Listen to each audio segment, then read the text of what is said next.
And the story is about myself.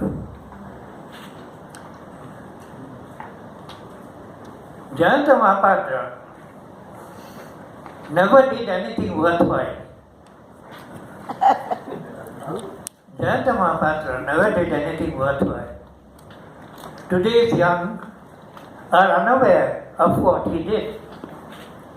Those who knew him a little are already dead and gone. He was an awful person. To tell the truth, no one had ever seen him, neither his friends nor his enemies. But then, how would they know him? He was on fire day and night, burning in the flames of his own karma. People noticed only the fire and some smoke, hazy and unclear. The body of Jayanta Mahapatra had somehow worn out through the years, and all that remained was a vain palm-frond hat on his bald head. So wily was he that nobody could win him over to take their side. A juicy tale for hot summer sleepless nights, when malicious plots against him were hatched all around. Jayanta Mahapatra could never break down the formidable walls of his body. Never veering away, those walls had moved upon him day after day until nothing was left of his body. And whatever was left behind was perhaps never his. It had somehow flown away from him as it kept searching for gold and silver in the deeps of earth and wells of stone, in the hills and forests and rivers of words, but had never found anything of value. No, there is no sense in looking for Jayanta Mahapatra. At times he moves about in the cold winter skies, in the starry constellation of Scorpio, a question himself. And sometimes he loses himself in the sweat smell of the armpits of the girl he loved. Many insist he keeps reeling under some unknown fear, a fear that lies deep down in every pore of his skin. In a climate of fear, can anyone make another his own? Who can tell where this fear of his came from?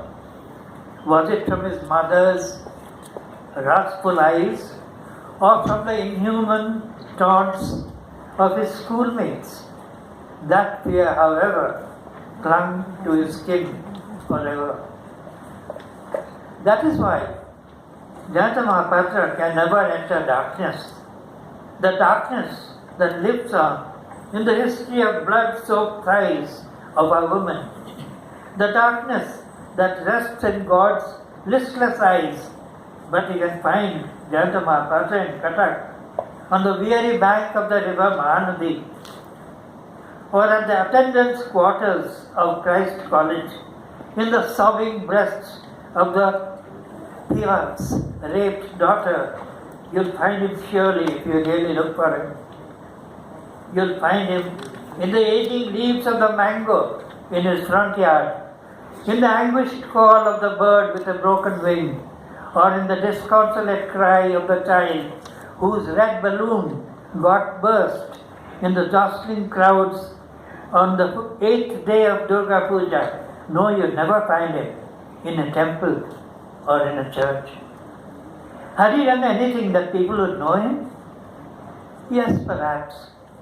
He could weave dream after dream, much like a bird perched on a branch of his mind's bare, naked tree. Wandering far and wide, he settled at last in the Wandering far and wide, he settled at last in his hometown of Cuttack.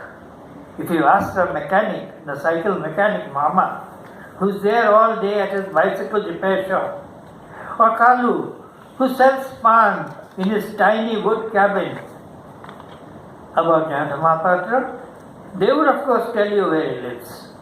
The monsoon rain could easily point him out, and even the mild misty mornings of December. The lame pariah dog too, who hobbles over sometimes, wags his tail and fondly licks Jayanta Mahapatra's hand near his front door. And poems? His poems simply can't say where he lives. They lie all over like the dead. Those impetuous poems of his couldn't subdue his mind. They just shut every door of his body, like the tired old people standing all alone in the abandoned Buddhist monastery in Lalitgiri. He is there, inside the chaos of words. He is there, but he's been living in Cuttack, but not many there know him. Sometimes they say, "Oh, Jayanta Mahapatra, that man. Oh, he lives in dreams and will die in his dreams one day." How long can he hold on to the vast sky all alone? That's right. Jayanta Mahapatra never did anything worthwhile. He had a heart, of course, and whatever little space was in there, he kept it solely to bury his friends and lovers in the earnest hope that he would finally find only himself. Thank you.